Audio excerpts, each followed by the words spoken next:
Greetings, dear ones. I am Kryon of Magnetic Service. And again, my partner steps aside. In some ways, there is no isolation, as he does. And in your linearity, it would appear that he would have to go somewhere for me to come in. And it's not so. All he has to do is subdue that which is him in 3 dimensions and bring that which is him an allowance of a multidimensional state, and the peace of God in him comes forward through his higher self and allows me to be. And so what you see is a meld, not a compartmentalization of God and man. And that is what we teach. 21 years ago, the potential was that the teaching would be given in this fashion at this time. The year 2010 would bring what it has brought, but it is not over.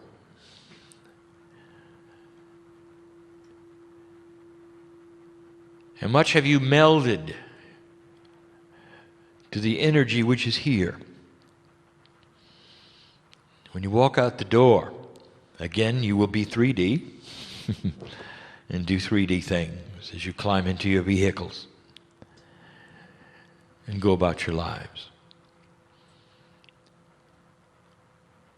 How much of what this is today is going to relate to that experience? How much can you meld the teaching that would seem odd and unusual to your everyday experience? When you get up in the morning, do you greet the elements in the room? Not normally. When you go about your errands and you see those who you do not know, and you do your shopping, and some of you go to work, what is it that you could see in them that you've never seen before? Is it possible? Just a little crack in the veil would open, and the dimensionality that is being taught this weekend can visit you permanently, and you start to see them in the eyes of God. That every single one of them deserves to be here, is walking through life as you are. And that they have an Akash, and some of them are old souls, and some of them are not. And it matters not. For each of them has the same DNA that you do, with just different information. And that's what I want to talk about. The family is the same. For you all have the core, which is Spirit, the divine creator of the universe, universes, is upon you and in you and with you as you do the most mundane things. As you do the chores and mow the lawn, hang the laundry, brush your teeth. The creator of the universe is here. And every single stroke and motion of what you do and as you go through your life is part of the scenario of that which stays with the earth when you're gone. And here is an Akashic rule I have never discussed with you. For although you are born equal, I will tell you, you do not have equality in power. That is to say, the old soul leaves a bigger footprint. than the one who's just arrived.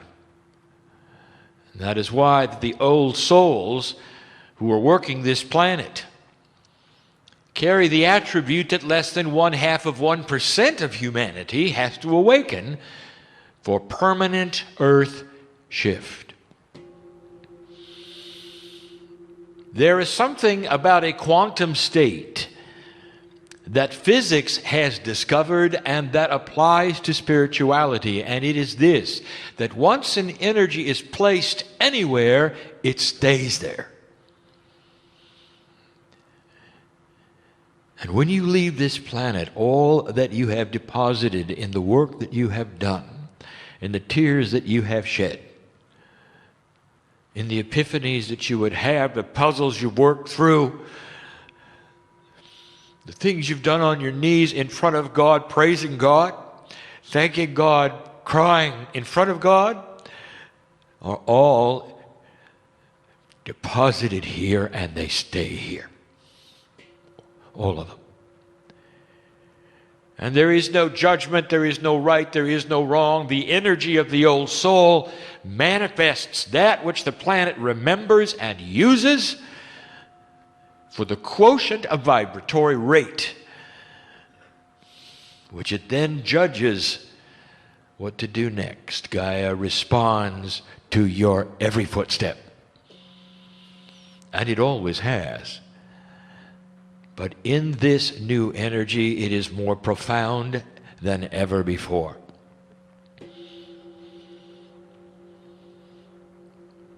Have you ever really thought about your DNA? You can't see it. It's almost a mythology to think that something is so small yet so important and has quantum parts in your body. But if I could take you into that inner sanctum for a moment and let you feel that which is the truth of your own biological makeup, there is sacredness there. There are puzzles there. There are systems there. There is information there. And let me tell you what the first anomaly is that you will see. Already mentioned this day. That in your body, the hundreds of trillions of molecules you call DNA are identical. And the one you find in your big toe is the same as you find in your heart or your brain. And that ought to tell you something. There is a unity there. You are used to a three-dimensional paradigm of your cellular structure being specialized to the organ or organs it represents, whether it is fluid in the body that you call blood, whether it's a piece of your kidney or your heart or the skin. You think of these things as separate. You think of them as apart from the others, working in a system together. But not DNA. For DNA is different. You can see skin cells. Almost. There's no way you're going to see a piece of DNA. The DNA molecule is in a quantum state with itself. And if you know about that which is physics, you know that there is a quality which physics has given a name for. It is not a spiritual name. It is not my name. They have called it entanglement. That is to say, being one with everything in a quantum state with no time and no distance.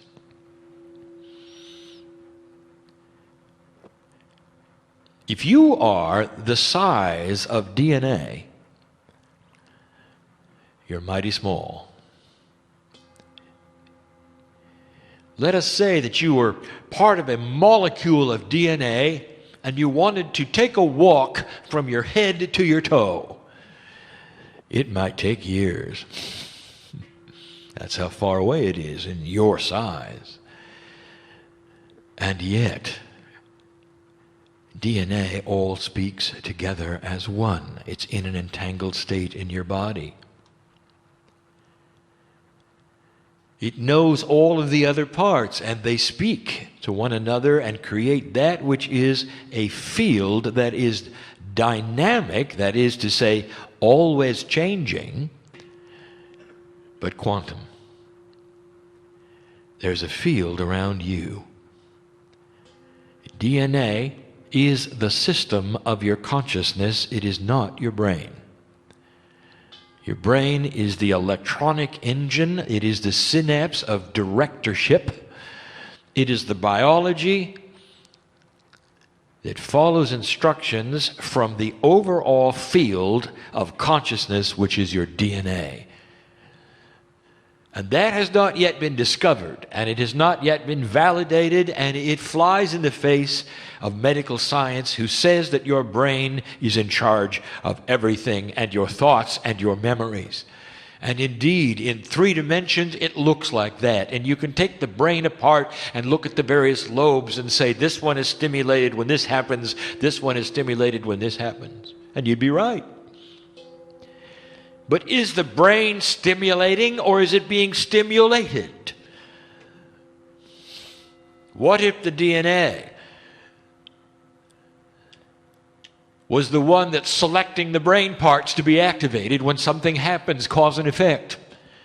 What if it was the director all along? What if it's the dynamic and quantum field around DNA that is all that is your consciousness? And is there evidence of that? Could there be evidence of that? It is such an unusual thing to think of. After all, when there's a brain injury, you have a cause and effect. If there's brain death, there's cause and effect. But again, you think of the brain as the top level. What if the DNA was instructing the brain to look that way? Using the brain as the engine, the parts needed. If you take a look at an engine, it's very similar. Parts are specialized and they do certain kinds of things. But they're not the brain. You are, as you sit in the driver's seat and tell it what to do. You see the difference? Is there any evidence of it? Again, we say it is everywhere. And it's not being understood, but it's there. That field around you is intelligent. It's intelligent spiritually. It is intelligent physically. It is the director of the entire human self, the brain, all your physiology, all of your memory, all of your emotions. It's all there. Information, massive amounts of it, that make you who you are.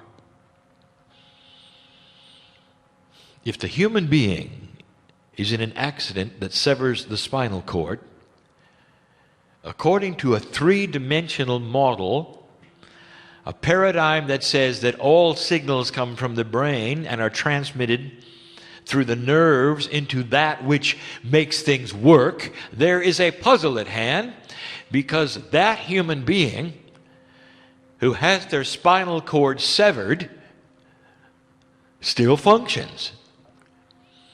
Let us say it is severed at the neck. Quite often it is.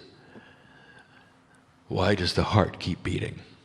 Haven't you been told the brain does that? Doesn't the brain send a signal down to the heart? Oh, I can prove that. You put a pacemaker in, keep it going. All these things, you're interrupting the nerves from the brain, aren't you? So the brain obviously is sending signals to the heart. Now the brain is disconnected and the heart keeps beating. Not only that, digestion continues. Even that which you would call sexual activity is possible. And the brain is disconnected. Now I ask you, how is such a thing possible? I'll give you a hint. The DNA is now sending signals through another system. Maybe there's another engine in there. Maybe there's a second brain. Maybe it's etheric. Maybe it's quantum. Your DNA is responsible for far more than you think, dear human being, and it's all there for you to look at. It's in a quantum state with itself, and it is beautiful, and it has a name. If you took DNA and a human being and you were coming from another planet, and you were to analyze the human being and you had the tools that are quantum to do so, you would stand back and you would take a deep breath, because what you would see in front of you when you analyzed a human being was a tremendous field 8 meters wide that goes around that human being, and it is filled with sacredness. And that light would be so great on those instruments that the creature who would look at you would say, what power they have. Perhaps we should leave them alone. And many do, because you're just too powerful for them. If the universe is teeming with life, as we have said, and the galaxy has life, as we have said, and it's everywhere, as we have said, then why doesn't it visit you more often? And I'll tell you, it visits you more than you think, and it takes one look and goes the other way. Because that's what an outsider sees. With an advanced technology that can see, manipulate, and work with a quantum state, where multi-dimensions are common as your 3 dimensions, and the instruments to measure are as common as those you use to measure 3-dimensional things. And I'll close with this. For this particular message is not an endurance event like last night. Again, I want to bring this up to you, that you got to see your DNA field in the writings of the ancient history, presented to you in what you call Holy Scripture.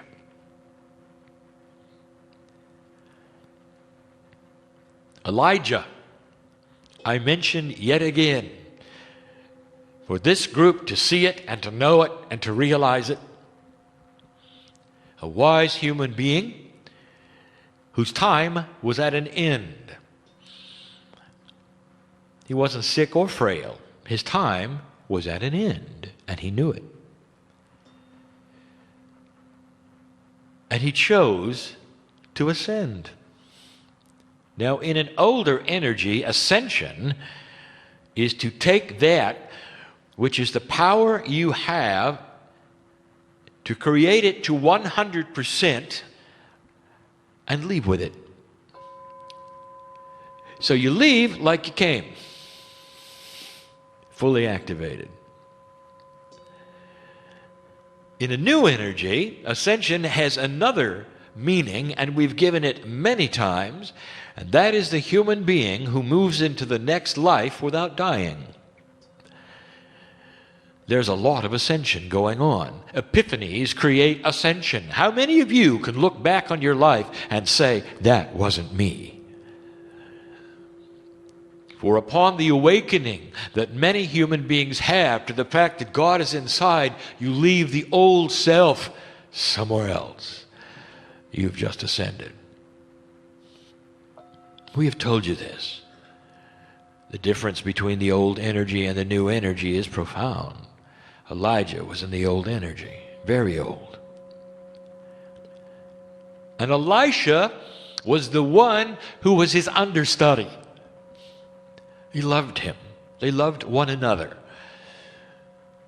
as human spirits can do in a spiritual way, recognize the God in each other. Elisha wanted so much to continue Elijah's work. He wanted to take his mantle, and he used that word, the mantle, almost like a coat of spirituality which that human being had, which he wanted to put it on and continue Elijah's work. That's what he wanted so bad. It was his passion. And by the way, he did. Elijah, being very wise, says, you can have it if you do one thing. Record my ascension. Write it down, everything you see, so that all will know what it looks like. And he did. Now, how can a three-dimensional human being named Elisha write down interdimensional things that he can't see? And the answer is he can't. But he can at least write down what he saw in 3 dimensions, and what he felt, and what the intuition was, and the metaphors around that which he could not write because his brain would not compute it or translate it into 3-dimensional words. Oh, but he got the whole picture.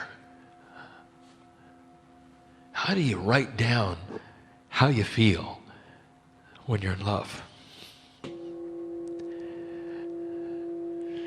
If you were visited at this moment by the entourage of Kryon, and it melded with that which is the entourage of you and each human being, and you took our hands for just a moment, and you felt that which is the love of God because you had felt home, could you write about it? What would you say? And how many words would it take? What would you say about the colors that you can feel emotionally? What would you say about the light that sings to you? And how would you put this in 3 dimensions? And Elisha couldn't, but he did his best. And so let me review with you what he said. Yet again, I give the story. You have to hear it many times to finally understand the meaning of why I would even give this to you. Because what I'm about to tell you is that Elisha saw Elijah's DNA field, fully activated, 100%. And when it got to that place, he wrote it down. Elijah walked into the field, and he turned into light. A defined ball of light, 8 meters wide, fully activated, right there in front of Elisha. And again, I say this to you. Elijah did not ride a chariot that came down from the sky. Nothing came down from the sky. Elijah turned into his own chariot, his own vehicle that he could ride to the heavens. Elisha wrote it all down. He said it almost looked like Elijah had 3 horses, beautiful, 3 energies hooked to that which he would ride, that chariot, into the sky. And all that was metaphoric. Indeed, there were 3 energies. And we have discussed metaphysically what they were. One of them was the higher self, one of them was the guide entourage, and one of them was the essence of God itself in his DNA. Equal they were. Elisha didn't say there was 1 big horse and 2 little ones, did he? Equal they were. I ought to tell you something right there. There's a message in there for you to look at.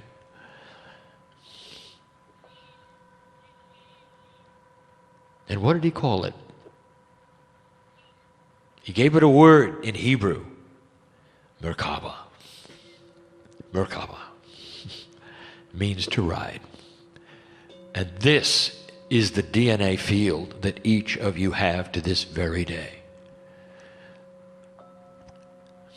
And you might say, well, why is it we haven't had those reports anymore? Has it only happened once? And the answer is, oh no. The masters who leave this earth have the same thing happen to them. Now that's going to be confusing to those who think about that which is the Christ on the cross, because they didn't get to see that, did they? And that may tell you something about when that master actually died or didn't. And I'm not going to say any more about that. But I will say this, that when the master of love departed, he departed on his own schedule, not that of men. And he turned into a beautiful ball of light. And he left just like Elijah did. on his own terms when he wanted to, appropriately, with love. And so it is, I give you the story yet again of the power you have in your own DNA. And as you sit there in chairs, only a few inches apart, every single one of you have a field touching the other. And in this room, they combine in entangled state, and they create that which is larger than the one. And that is why, as you ally your thoughts in prayer and give intent, that you make a bigger difference than the one can, or the two can, or the three can. And that has been a premise you have been given for 1,000 years. That there is more energy in a group than there is in the one when it comes to esoteric things. And I just gave you the reason why. And so, family, what are you going to do with it? I want you to walk out this door, and I don't want you to change. I don't want you to shut the door on your heart. I want you to carry the energy to those places that are mundane when you're ironing your clothes. I want you to say, thank you, God, for my existence and for my akash and how deep it is and how experienced it is. Thank you, God, for those that I have been in love with and had wonderful times with through the ages. Lord, has helped the planet everywhere I walked.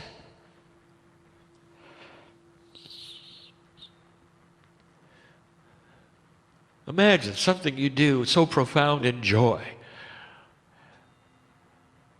Can't you feel how it helps the planet?